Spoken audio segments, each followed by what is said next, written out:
El imaginero. J. Dobrazinski. Un joven sacerdote apareció en lo alto de las escaleras, enmarcado por el pórtico de piedra. Al observar que alguien estaba sentado en un banco, en la penumbra, le llamó. Buen hombre. ¿Eres Lucas de Rogi?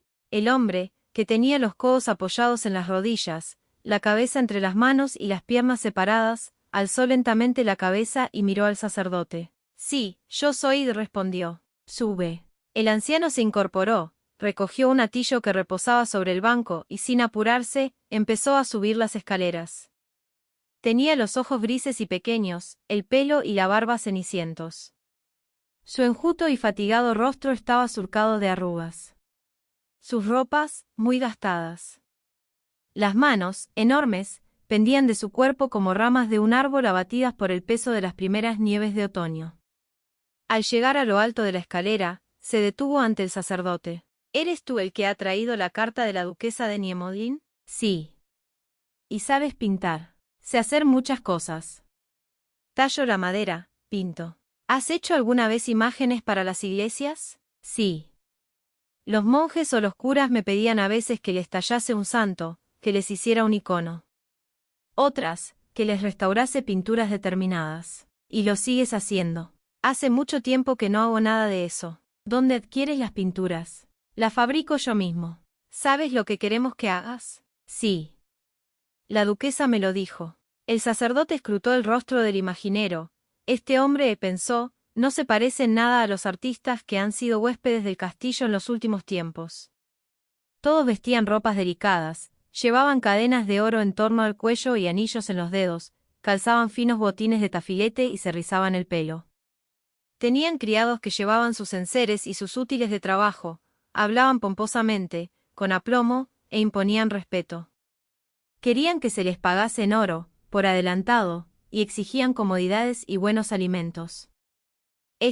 Sin embargo, parecía más bien un sencillo artesano que pisara por primera vez en su vida el noble enlosado del castillo real. ¿Te das cuenta de que la tarea que se te ha encomendado es sumamente importante?, le advirtió el sacerdote. Su Majestad el Rey la supervisará personalmente. Antes que tú, han estado aquí famosos artistas, enviados por los emperadores de Roma y de Bizancio. Todos ellos lo intentaron. Nadie se habría acordado de ti, si no hubiera sido la carta de la duquesa. El anciano escuchaba en silencio, con rostro inexpresivo. ¿Conoces a la duquesa? Sí. Me llamó a su castillo para que restaurara una antigua pintura de Santa Isabel, la patrona de la madre de la duquesa. A su señoría le complació mi trabajo y quiso alguna otra mía. Vino a mi casa y se quedó con una de mis tallas. ¿Qué talla? Una que hice hace muchos años, de nuestra santa reina. ¿De la reina Yaduiga? Sí. ¿Y cómo la restauraste? No puedes haberla conocido. Claro que sí. ¿Dónde?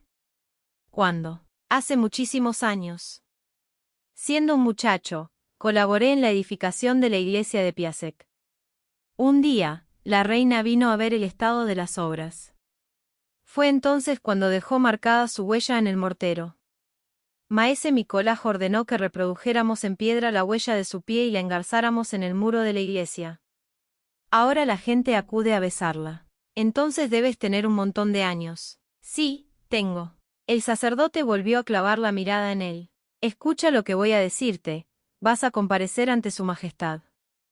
Si permite que le des la mano es que te acepta. Pero ten cuidado. Si Dios no lo quiera, estropeas algo, será mejor que no sigas trabajando. Para su majestad, ese icono es sagrado. Piensa recompensar generosamente a quien sea capaz de restaurarlo, pero si alguien llegara a estropearlo de tal forma que ya no fuera posible repararlo, lo castigaría con terrible dureza. Bien, ¿qué decides? Tal vez prefieras retirarte. El anciano sacudió lentamente la cabeza. No, dijo. Lo intentaré. El clérigo lo miró inquisitivamente por última vez y le indicó que le siguiera. Recorrieron largos y oscuros corredores hasta llegar a una puerta baja y estrecha. Un guardia, armado con una lanza, estaba apostado junto a ella. Se inclinó ante el sacerdote y la abrió. La sala era oscura. Aunque era de día, un grueso velón brillaba sobre la mesa. El rey estaba sentado en una silla enorme. Era un marchito anciano de pómulos hundidos y pelo incoloro pegado a las mejillas y el cuello. Aunque corría el mes de mayo, se cubría con una andrajosa zamarra de piel de cordero. Jagellón volvió la cabeza hacia los recién llegados y los miró con ojos escrutadores. El secretario real hizo una profunda reverencia y Lucas cayó de rodillas. ¿Quién es este?, preguntó el rey, señalándole con su huesudo índice. Es el imaginero, Majestad, explicó el sacerdote. El que nos envía Yaduiga, la duquesa de Niemodin. Léeme otra vez lo que nos decía de él en su carta. El secretario del rey levantó un crucifijo que había sobre la mesa y recogió una carta. Se aproximó el velón y leyó en voz alta: Os envío, Majestad, a uno de nuestros súbditos, un hombre conocido en la región por sus tallas en madera y por sus pinturas y retratos de los santos de nuestro Señor. Ha hecho muchas imágenes e iconos, algunos de los cuales adornan iglesias y capillas. Todos están pintados con colores vivos y duraderos. Algunos no opinan así, pero yo creo que es un artista honesto, cuya vida ha sido muy dura. Además, es sumamente fiel a la memoria de nuestra Santa Reina, mi madrina. El secretario se interrumpió y miró a Jagellón, hundido en su sitial. Con sus largos dedos peinó las finas hebras de su pelo para colocarlas detrás de sus orejas. Así que, al parecer es digno de confianza, preguntó por fin. La duquesa cree que es un hombre honesto. ¿No te dije que preguntases al duque Vitol lo que pensaba de todo esto? Sí, Majestad. Fui a verle y le mostré la carta de la duquesa, pero no quiso escucharme. Dijo que no le interesaba nada. ¿Y el obispo?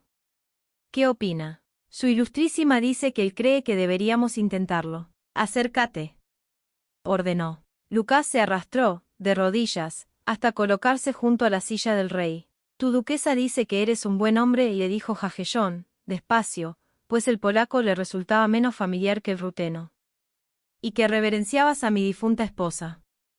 Pero dice también que hay gente que habla mal de ti. ¿Por qué? Levantó el dedo índice con gesto admonitorio y añadió: no mientas. No lo sé, Majestad. Tal vez porque luché a las órdenes del príncipe Sigmund Koributovis. ¿Regresaste cuando se dio la orden? No al punto, pero volví. Aceptaste su fe. No quise desertar cuando todos lo abandonaban. El rey no hizo comentario alguno. Sus ojos, parcialmente ocultos bajo las espesas cejas, seguían fijos en el artista. Apretó tanto las mandíbulas que sus hundidas mejillas se contrajeron. Sabes lo que has venido a hacer, ¿no es así? Sí. ¿Y serás capaz de hacerlo? No lo sé. Se produjo otra pausa. Luego, el rey alargó un brazo, se inclinó, apoyó sus sarmentosos dedos en un hombro del imaginero y, haciendo un esfuerzo, se incorporó. De pie, parecía todavía más pequeño, más desgarbado, con los largos brazos colgando a lo largo de su cuerpo. Sus piernas delgadas y sus enormes pies, calzados con zapatillas de piel, sobresalían bajo la zamarra de vellón. Levántate, le ordenó.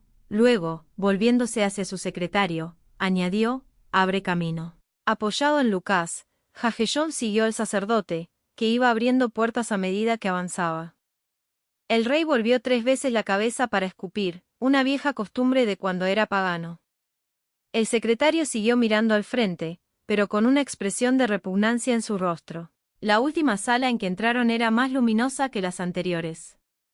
Estaba situada en una torre que hacía esquina y tenía varias ventanas. Abajo, a la derecha, más allá de las miserables casuchas de Stradom, las aguas del Vístula espejeaban al sol. La ventana de la izquierda daba a los anegados prados de Savikruk, cubiertos de juncos y matorrales. Había pocos muebles en la sala, una cama en un rincón y una mesa enorme en el centro, cubierta con un tapete. Sobre ella, yacía un icono o, mejor dicho, lo que quedaba de él, 3 gruesas tablas desvencijadas con las huellas de un brutal maltrato. Pegados a ellas solo quedaban restos del lienzo sobre el cual la imagen había sido pintada. Algunos trozos sueltos habían sido pegados de nuevo, pero entre ellos se veían los negruzcos y rajados tableros. Lo que quedaba de la imagen estaba descolorido, sucio, cubierto de una capa gris de polvo. En el centro, el rostro de la Virgen María era reconocible, aunque había sido hendido por una espada o un hacha. A Santísima Virgen tenía los finos labios contraídos, como si se esforzase por velas un gesto de dolor. Los bordes de las tablas parecían mordisqueados por una fiera salvaje, aunque seguramente habían sido arrancados junto con los esvotos y las ofrendas. El aspecto del icono era tan lamentable, que parecía un cadáver mutilado sobre un catafalco. «Mira lo que han hecho con él», dijo el rey. Lucas inclinó la cabeza y no dijo nada. Era como si estuviese contemplando un crimen del cual él fuese responsable. «Quien sea capaz de repararlo será bien recompensado», prosiguió diciendo Hagellón. «El dinero es lo de menos en este caso. He hecho venir artífices de todas partes, de Viena, de Praga, de Kiev, de Constantinopla, de Nuremberg. Ninguno fue capaz de hacer nada. Cada cual se burlaba de su antecesor y juraba que él triunfaría donde el otro había fracasado, pero al final tenía que irse con el rabo entre las piernas. Y ahora la duquesa dice que eres un maestro en tu oficio. Así que observa con cuidado y luego dime si serás capaz de restaurarlo». Lucas lo miró detenidamente y abrió sus brazos. «Bien. ¿Qué dices?», preguntó el monarca. «No sé, Majestad. Lo intentaré». «Pues inténtalo. Vivirás aquí y tendrás cuanto necesites para tu trabajo. La imagen tiene que quedar como antes, para que la gente acuda a rezar ante ella y a recibir sus favores. Tiene que curar a la gente. Un país que posee un sagrado icono como este será poderoso, invencible». Mientras escuchaba el torrente de palabras del rey, casi ininteligible, Lucas no cesaba de mirar al suelo. Hagellón había agarrado por el brazo al imaginero y lo atenazaba con sus blancos y besudos dedos. De no ser por eso, el anciano habría caído de rodillas al suelo. El icono seguía sobre la mesa, como un mudo reproche. «Haz todo lo que puedas», concluyó Hagellón. «Si lo logras, tendrás cuanto desees. Pero recuerda», añadió mientras apretaba con más fuerza el brazo del imaginero, «si estropeas aún más la pintura». Su rostro se ensombreció más intensamente y sus ojos se tornaron amenazadores, como los de un lince atrapado en un cepo. Luego, poco a poco, fue dejando de apretar el brazo del artífice y se inclinó hacia su secretario. «Pon un criado a su servicio para que le atienda personalmente», ordenó. «Y otro para que lo vigile». Y volviéndose hacia Lucas añadió: «No abandonarás el castillo hasta que termines tu tarea o te des por vencido». El rey le dirigió una última mirada, después, acompañado por su secretario, abandonó la sala, arrastrando los pies. Ya solo, Lucas cayó lentamente de rodillas. Apoyó la frente en el borde de la mesa y luego, al cabo de un rato, alzó la cabeza y volvió a contemplar la pintura. La magnitud del desastre le horrorizó. Durante su estancia en Bohemia había visto numerosas incendiadas, cruces rotas, imágenes destrozadas, pero nada era comparable a lo que tenía ante los ojos. Porque aquello parecía arruinar todo cuanto constituía su vida. Cuando todavía no era más que un aprendiz de carpintero y trabajaba en la construcción de iglesias, alguien se había dado cuenta de que hacía muy bien tallas en madera e imágenes de santos. Su habilidad llegó a oídos de algunos clérigos, que hablaron de él al obispo de Cracovia, WYSZ, el cual le envió a estudiar con los artífices que decoraban los templos. Lucas perfeccionó su arte en Cracovia y en Wrocław antes de regresar a su nativa Silesia. Sus tallas y pinturas empezaban a adornar diversas iglesias. Un párroco le recomendaba a otro y así pronto se hizo famoso, y con la fama vino la prosperidad. Pero con la fama y la riqueza no tardó en llegar la desgracia. Su querida esposa, Agnieszka, cayó gravemente enferma y falleció al cabo de 2 años de horribles sufrimientos, dejando 2 hijos varones y una hija. Lucas, desesperado, buscó consuelo en el trabajo. Talló y pintó con rabia y sus obras empezaron a despertar más admiración que nunca. Inmerso en su trabajo, se olvidó de sus hijos y desertó del hogar. Su casa se convirtió en una leonera y sus hijos en unos salvajes, así es que decidió volver a casarse. No tuvo que ir muy lejos para buscar esposa, pues ya era conocido en toda Silesia. Encontró una moza guapa y garrida, pero el matrimonio no resultó. Ella era demasiado joven y quería divertirse, no apreciaba el arte de su esposo y no cuidaba de los hijos de Agnieszka. El ambiente en el hogar se fue enrareciendo y las disputas entre los hijastros y la madrastra eran interminables. Lucas no podía soportarlo. Estaba siempre al borde del ataque de nervios. Dejó de trabajar con intensidad y se limitó a cumplir las obligaciones que tenía contraídas anteriormente. Pero, no satisfecho con los resultados, se irritaba y se airaba, pues no era capaz de soportar las críticas ajenas. Por culpa de su mal carácter fue perdiendo la clientela, hasta que dio de lado a todo. Estaba lleno de resentimiento. Los clérigos, decía, le pagaban poco y no apreciaban su trabajo. Como remate, descubrió que su mujer le era infiel y la echó de casa. Ella se llevó a sus hijos, pero no a los de la primera esposa de Lucas, que se convirtieron para él en una fuente de conflictos. Los varones, Jacob y Meisish, eran unos vagos que no daban golpe. La chica, casada en contra de su voluntad, no tardó en abandonar a su esposo. Más tarde, Lucas se enteró de que se había ido a Wrocław y había terminado en una casa de lenocinio. Desarbolado a causa de tanta desgracia, empezó a detestar a todo el mundo. Con sus 2 hijos, se alistó en el ejército que estaba reuniendo Zygmunt Korybutovich para poner el trono de Bohemia a disposición de Witold. En Bohemia, Lucas se había visto inmerso en la enrarecida atmósfera de una guerra de religión unida a la idea de un renacimiento de la Iglesia. El resentimiento que había anidado en él le llevó a unirse a la rebelión iniciada por los bohemios cristianos, desesperados a causa de la perfidia del emperador alemán, quien, pretextando obediencia a la Iglesia, les había impuesto la lengua y las costumbres germanas.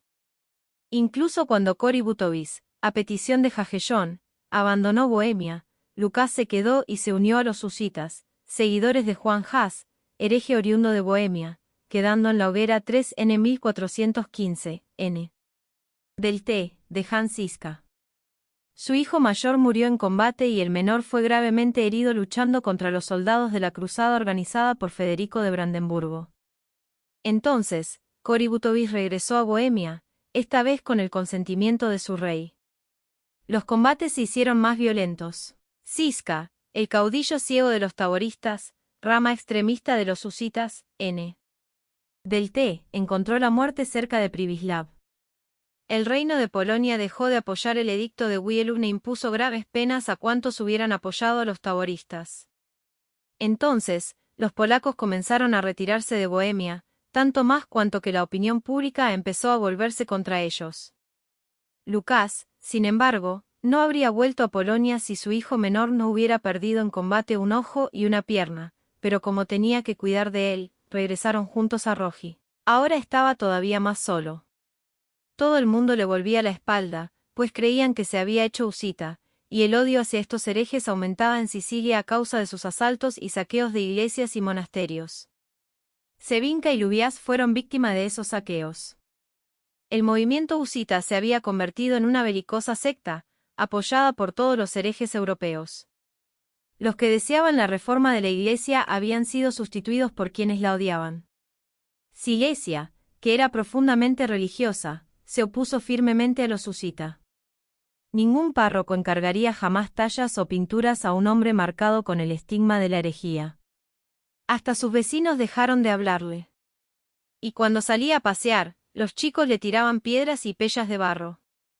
Los del pueblo decían que Dios había castigado al imaginero por su relación con los husitas. Por eso, se había quedado atónito cuando, un día, vio una partida de jinetes, caballeros sin duda, a juzgar por sus atuendos, que se detuvieron a la puerta de casa. Detrás, venía la duquesa de Niemodlin en persona, rodeada de sus cortesanos. Lucas corrió al porche y salió a saludarla. La duquesa era una dama rubia bellísima, aunque los más viejos del lugar aseguraban que su madre, la viuda de Spitek de Melstein, había sido todavía más hermosa. «Salud, amigo», dijo ella, haciendo un gracioso gesto.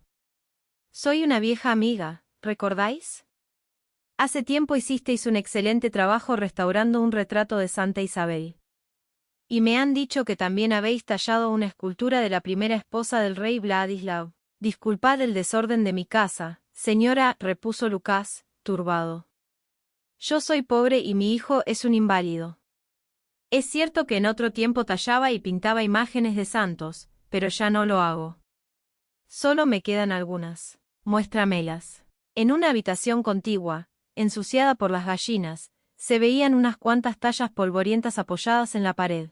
«¿Cuál es la reina?» «Esta, señora». Asió una de las esculturas, la levantó, le quitó el polvo y se la ofreció a la duquesa. La tallé tal como era cuando la vi con ocasión de una visita que hizo a una iglesia que yo estaba ayudando a construir. Es muy bella. La reina Yaduiga era mi madrina, pero no me acuerdo de ella. Os la compro. Sabéis que la milagrosa imagen de Nuestra Señora de Jasna Gora ha sido profanada por unos forajidos. Sí, lo sé, respondió Lucas, bajando la cabeza. Los jóvenes habían intentado prender fuego a su casa en varias ocasiones. Las piedras silbaban en sus oídos cuando caminaba y los domingos, en misa, el oficiante no cesaba de mirarlo de través.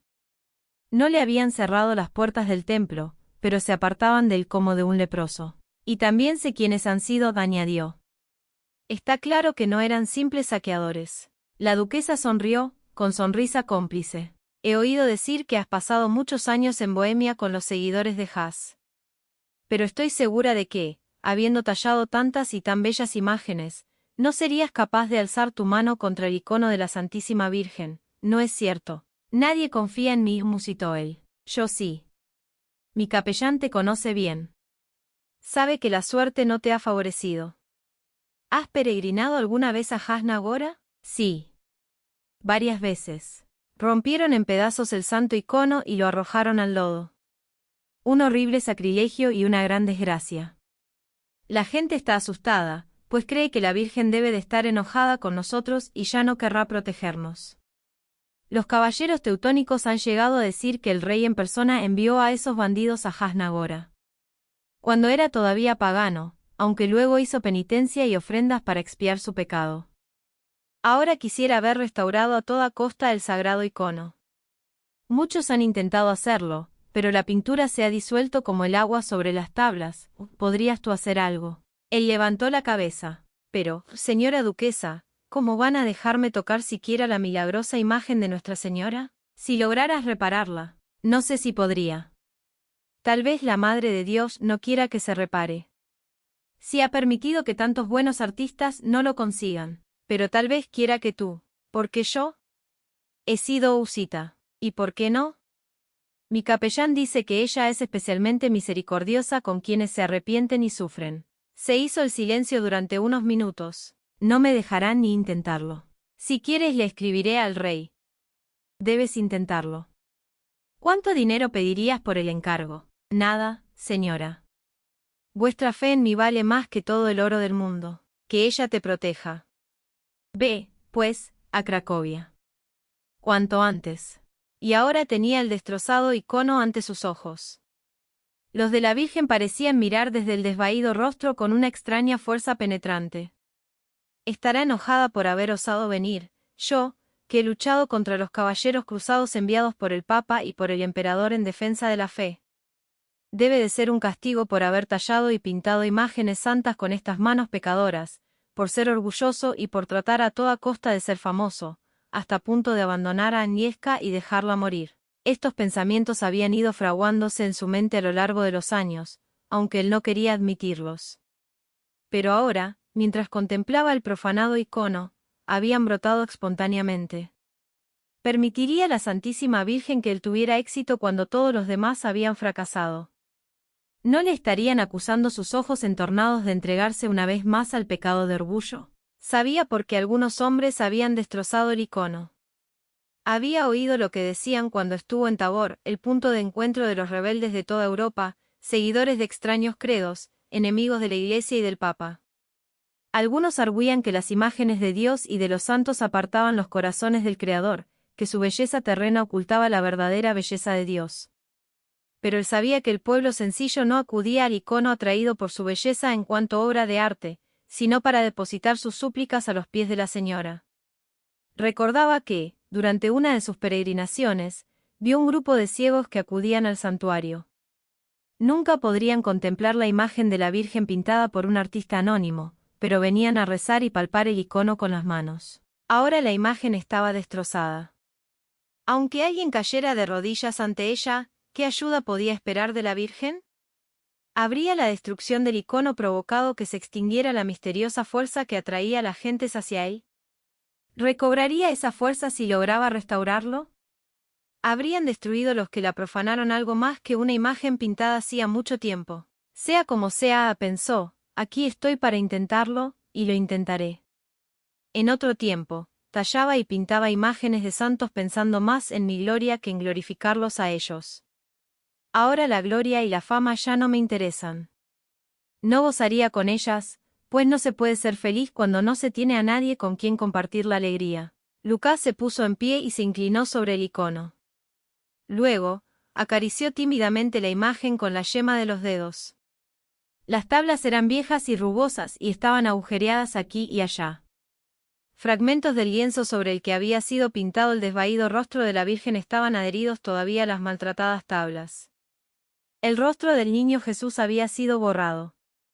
Los artistas que le habían precedido, en sus intentos de restauración, habían eliminado el barniz de cera que cubría el cuadro, y el rostro de la Virgen, antes tostado, resplandecía como iluminado por una luz interior.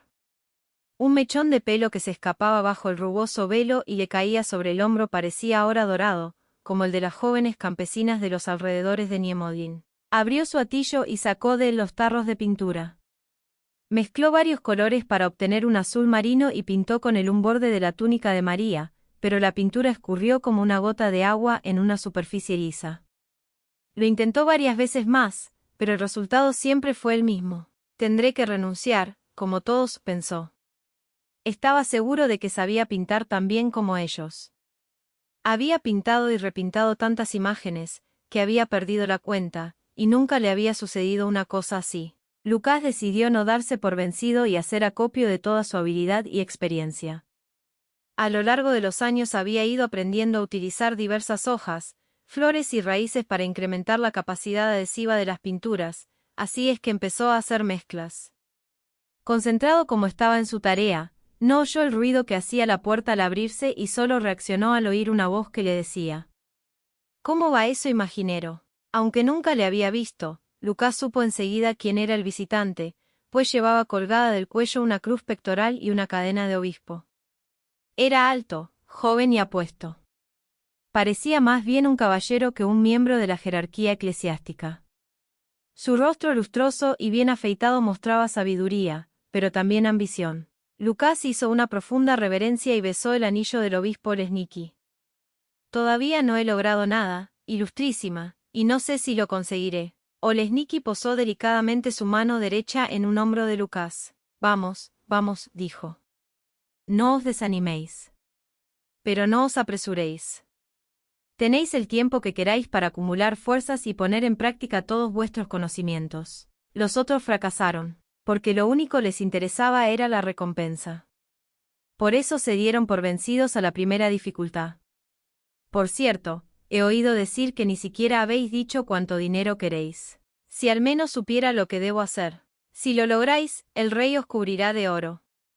Está deseándolo ardientemente, con impaciencia, pero yo le he dicho que no os presione. Haré todo lo que pueda, aunque a veces pienso que tal vez Dios nuestro Señor no quiera que reparemos las consecuencias del horrible crimen cometido. El obispo se quedó mirando inquisitivamente al imaginero. Me complace que habléis así y que llaméis a las cosas por su nombre.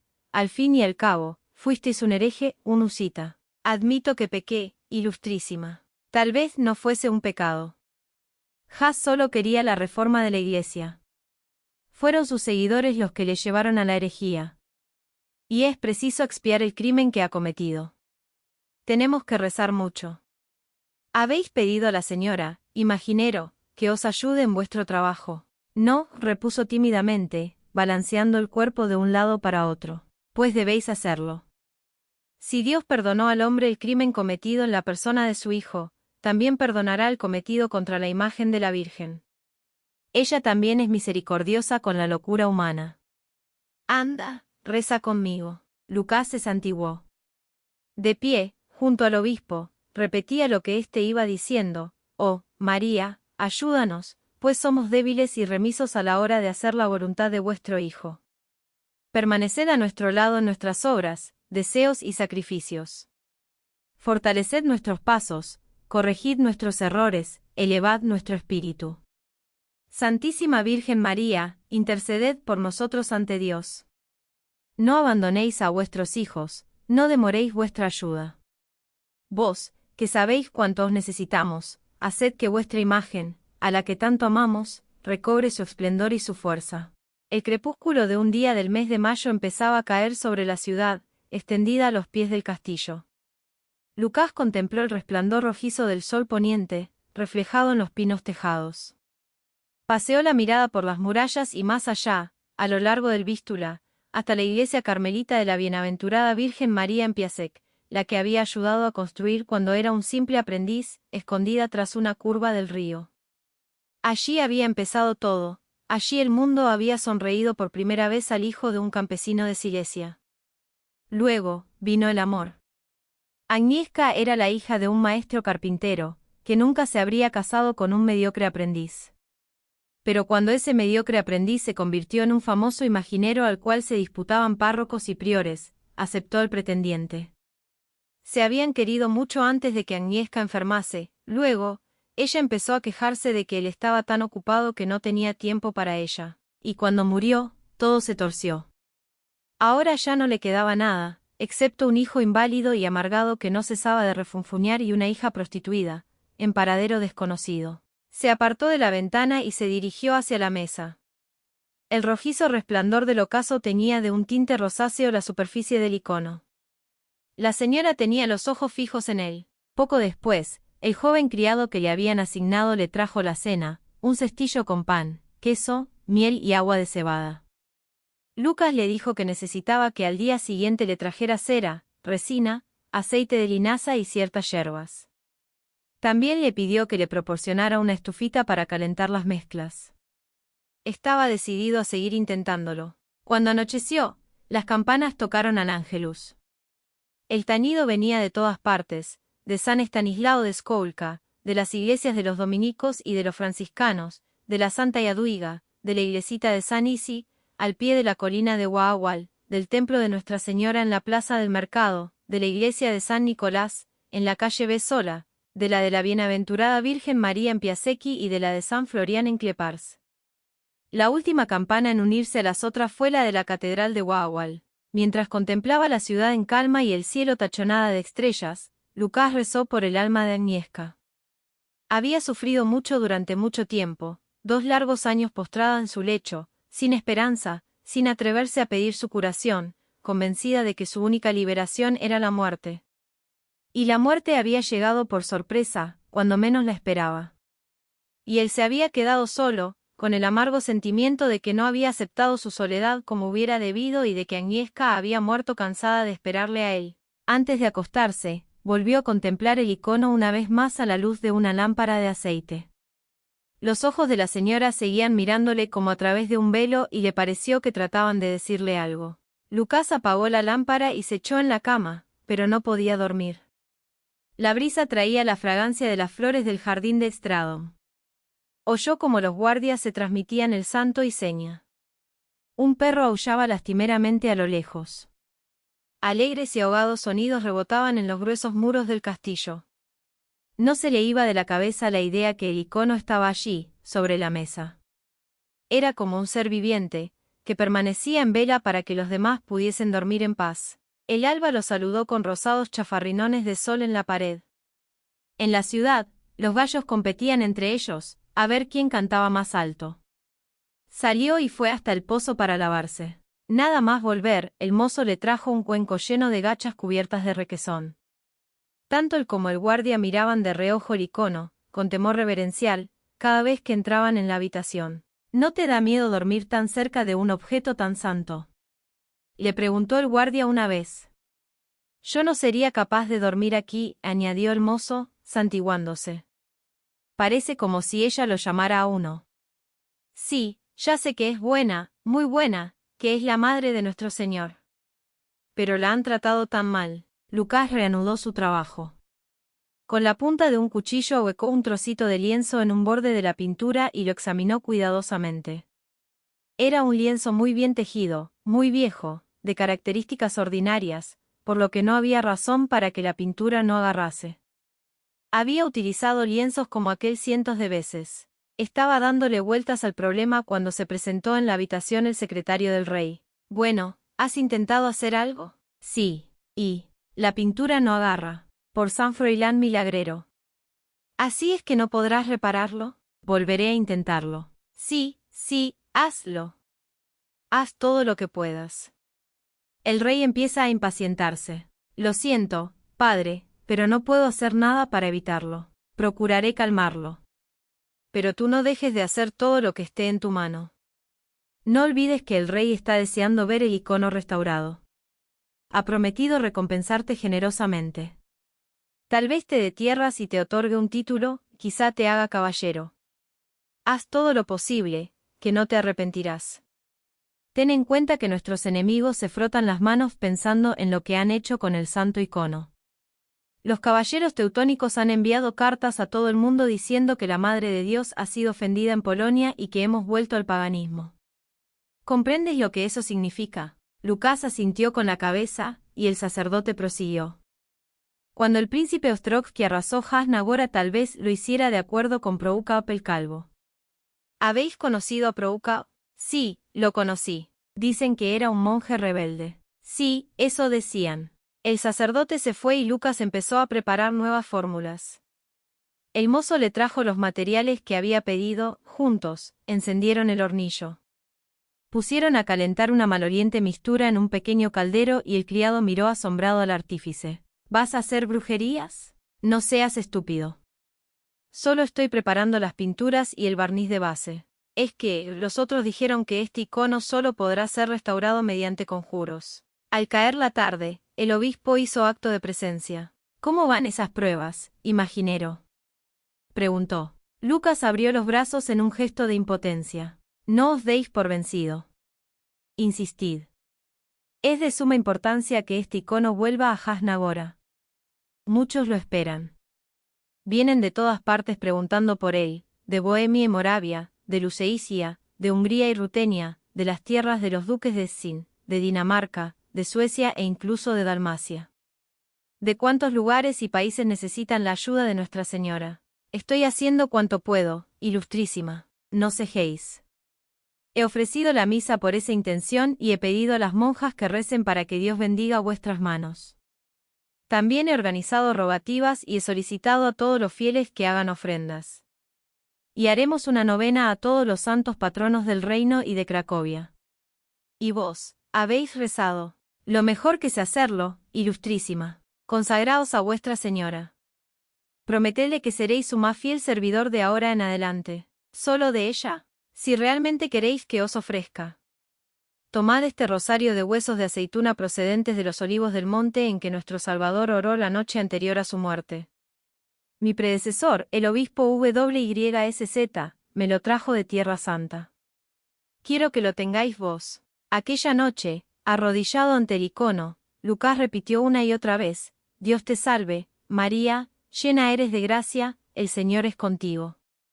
Bendita tú eres entre todas las mujeres y bendito es el fruto de tu vientre, Jesús. Al día siguiente hizo innumerables intentos sin resultado alguno.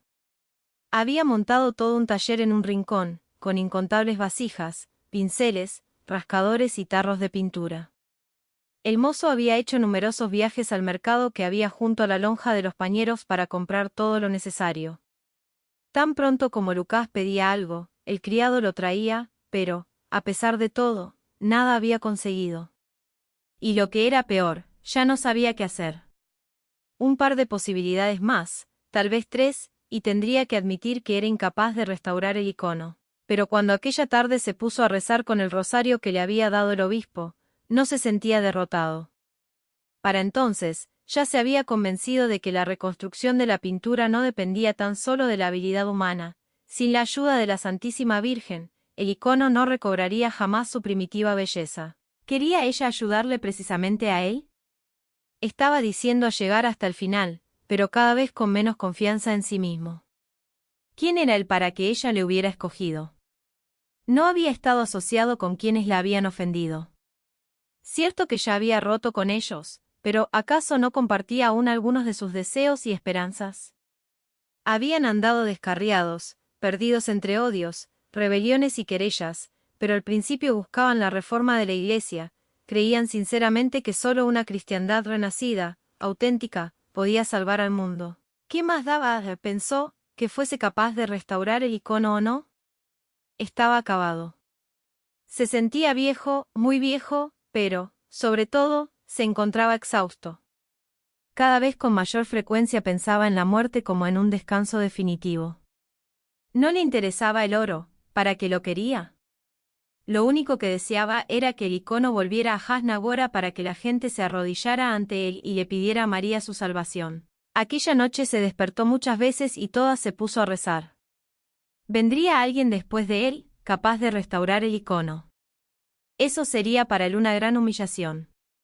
Pero, a pesar de todo, en cuanto la imagen volviera a Hasnagora, iría en peregrinación una vez más, a pie entre los cojos, los ciegos y los afligidos. Antes había ido para pedir salvación, pero sus oraciones no habían sido escuchadas, ahora iría nada más que para dar gracias. Estará Agnieszka rezando por mí, pensó.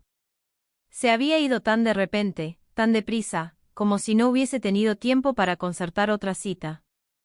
A menudo le había atormentado la idea de que su trabajo había destruido ese amor, pero ahora tal vez no fuera así, tal vez estuvieran unidos de nuevo por mismo deseo compartido. Cuando amaneció, negros nubarrones cubrían el cielo de Cracovia, como sacos llenos de carbón.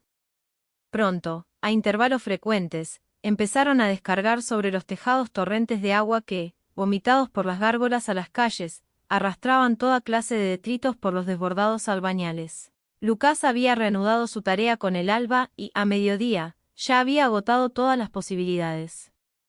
Derrotado, se sentó en una silla y, en ese momento, apareció Lesniki. ¿Por qué no estáis trabajando? Porque ya no puedo hacer nada, ilustrísima. He fracasado. Debo irme. ¿Habéis rezado, como os dije? Sí, pero, ¿lo suficiente? Abrió los brazos, impotente. ¿Es que se puede rezar lo suficiente? He rezado mientras tenía esperanza de lograr algo. Tal vez al que ahora venga. ¿Cómo sabéis que habéis hecho cuanto podíais?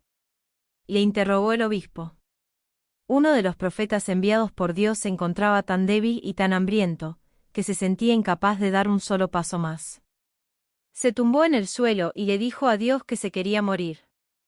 Pero el Señor nunca se vuelve atrás. Envió un cuervo con un pan en el pico, y cuando el profeta hubo comido, le ordenó que continuase caminando. El profeta, entonces, se incorporó y caminó, y llegó a su punto de destino. Pero yo no soy un profeta. ¿Quién puede saber el papel que le ha sido asignado? Lo único que puedo deciros es que el icono tiene que volver a Hasnagora. Miles de personas lo esperan y muchos miles más lo necesitan. A través de su imagen. Nuestra Señora quiere reconfortarnos. ¿No queréis realizar sus deseos? Sí, pero, ¿cómo? Rezando. Mucha gente está rezando por vos. He ordenado que se hagan rogativas en todas las iglesias. Desde estas ventanas se ven muchas cruces. Bajo ellas, mucha gente está pidiendo a la Señora que os diga lo que debéis hacer. El obispo dio media vuelta y se fue. Lucas cayó de rodillas, pero no le era fácil rezar. Las palabras se abrían camino como un torrente de montaña entre peñascos. Los pensamientos huían de su mente y la oración moría en sus labios.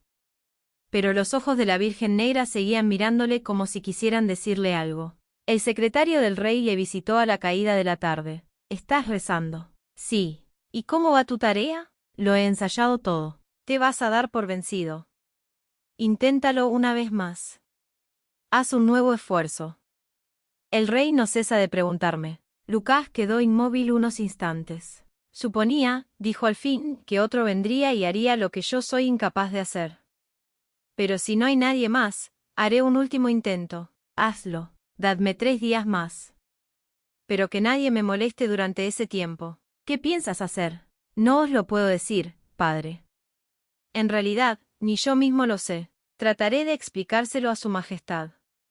Y procuraré que nadie te visite. Pero dime una cosa, no pensarás acudir a la brujería, ¿verdad?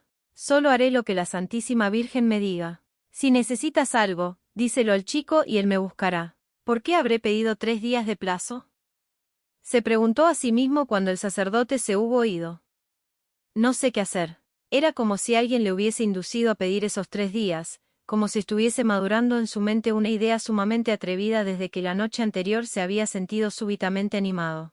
La idea le había saltado mientras contemplaba el icono a la luz de la lámpara de aceite. Al principio la había rechazado, airado. ¿Cómo hacer una cosa así? La pintura era sagrada, solo un santo podía haber pintado una imagen como esa sobre tablas tomadas de la mesa de la Virgen. Alguien que había tenido a la señora ante él, escuchando sus palabras y viendo su sonrisa. Pero la idea le acosaba. En vano trataba de espantarla como algo pecaminoso, pues cada vez estaba más seguro de que era eso precisamente lo que tenía que hacer. Aquella noche apenas durmió. Sacó un rollo de lienzo de su atillo, lo extendió y lo fijó a un bastidor, asegurándose de que el marco encajara perfectamente en los extremos de las tablas del icono. Luego, con sumo cuidado, barnizó el lienzo y lo preparó para pintar sobre él. Era más de medianoche cuando concluyó su tarea, y la breve noche de mayo envolvía la ciudad. Acto seguido descabezó un sueño, pero antes de despuntar el día ya estaba otra vez en pie. Se postró para rezar y suplicó al Señor que le liberase de los pensamientos que, por su osadía, se le antojaban pecaminosos. Pero sus oraciones no sirvieron para nada, siguió decidido a llevar a cabo lo que un impulso interior le ordenaba hacer. Colocó el icono frente a él y puso al lado el lienzo enmarcado. Luego, tomó sus pinturas y, con reverente concentración, empezó a copiar la imagen. Cuando el mozo le trajo el desayuno, se apresuró a cubrir el lienzo. Tomó un poco de pan del cestillo, se quedó con una jarra de agua y le dijo al muchacho que se llevara todo lo demás. Se pasó pintando y rezando. Por cada pincelada, una jaculatoria. Aunque en una postura que le entumecía, no interrumpió su trabajo, pues ni siquiera era consciente del paso del tiempo. Pintaba más deprisa que nunca, a increíble velocidad. El icono había sido tan bárbaramente mutilado que, virtualmente, tuvo que pintar al niño Jesús en el regazo de María sin referencia al original. Con todo, era el rostro de la señora el que presentaba mayores dificultades. Reprodujo con exactitud cada rasgo, pacientemente. Los ojos le llevaron horas, rasgados, entornados, siempre miraban al que se ponía frente al icono, parecía que hablaban. No, nunca podría reproducir el misterio de aquellos ojos. Cuando el criado le trajo el almuerzo, le dijo que no quería tomar nada, y al guarda que vigilaba junto a la puerta le ordenó que no dejara entrar a nadie. Por la tarde, oyó voces varias veces en el corredor, pero nadie osó llamar a la puerta. Al anochecer, Lucas estaba exhausto. Las piernas ya no lo sostenían, pero la pintura estaba prácticamente terminada. Era algo incomprensible. Siempre había trabajado deprisa, pero jamás había sido capaz de pintar un lienzo de aquel tamaño en un solo día. Se tumbó en el lecho y al punto se quedó dormido, como si lo hubiesen arrojado a un río con una piedra de molino al cuello. Incluso dormido, tenía la pintura ante sus ojos. Y percibía los errores, los detalles en los que no había reparado. En cuanto se despertó, se puso a trabajar de nuevo. No se separó del icono en todo el día. Volvió a pintar más cosas, mejoró otras. Luego, esbozó las flores de lis del manto de María.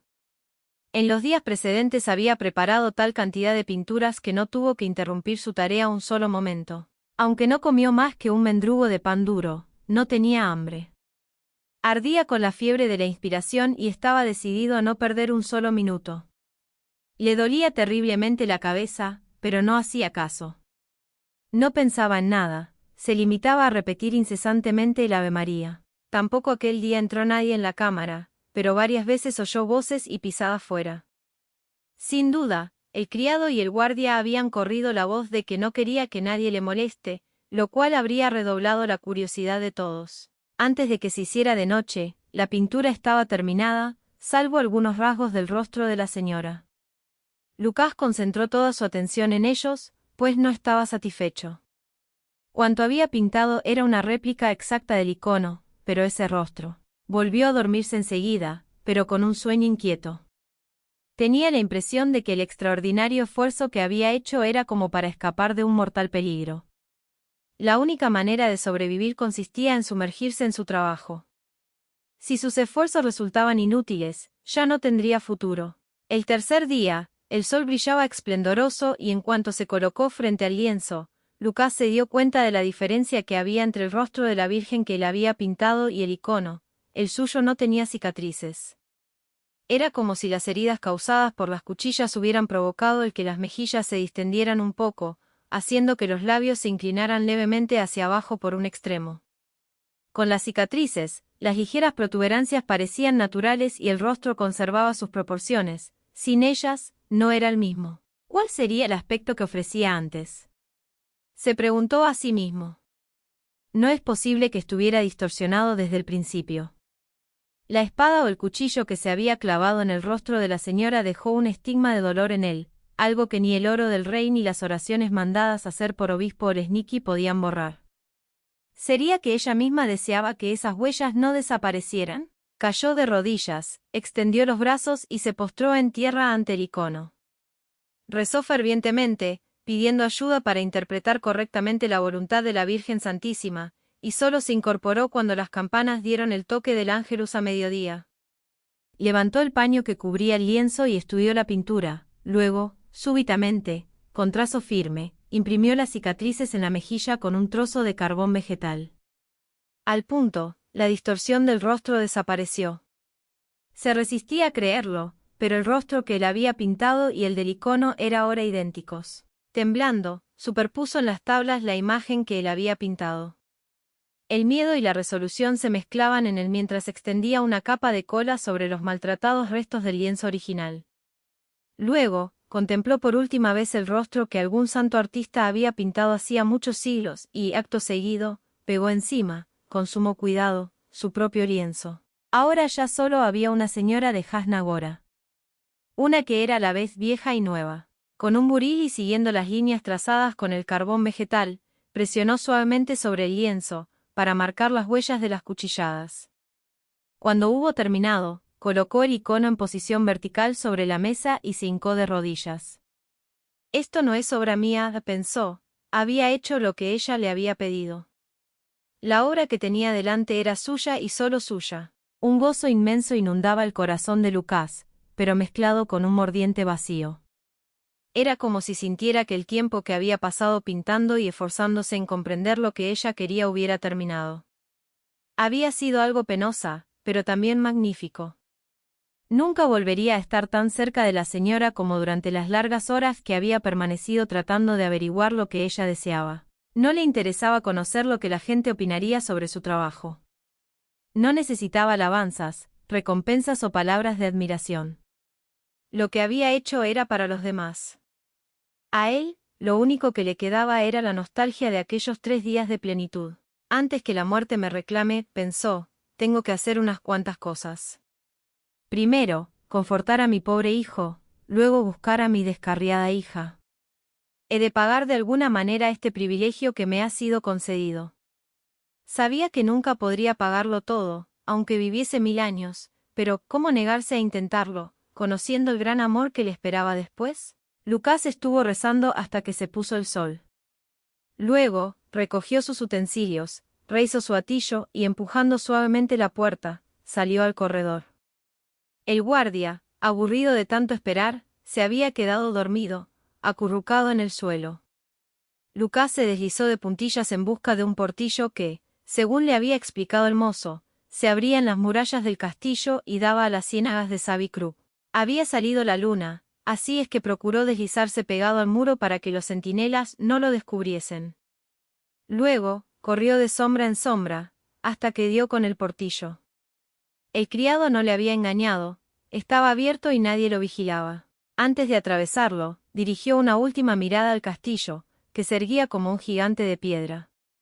No tardó en localizar la ventana de la cámara en la que había vivido y trabajado. Allí estaba el icono. Allí, también, quedaba su vida pasada, vacía como el capullo del que ha salido la mariposa, con sus rebeldías, sus agravios y sus enconos. Lucas de Roggi era ahora un hombre libre, que solo poseía la gracia que había sido derramada sobre él.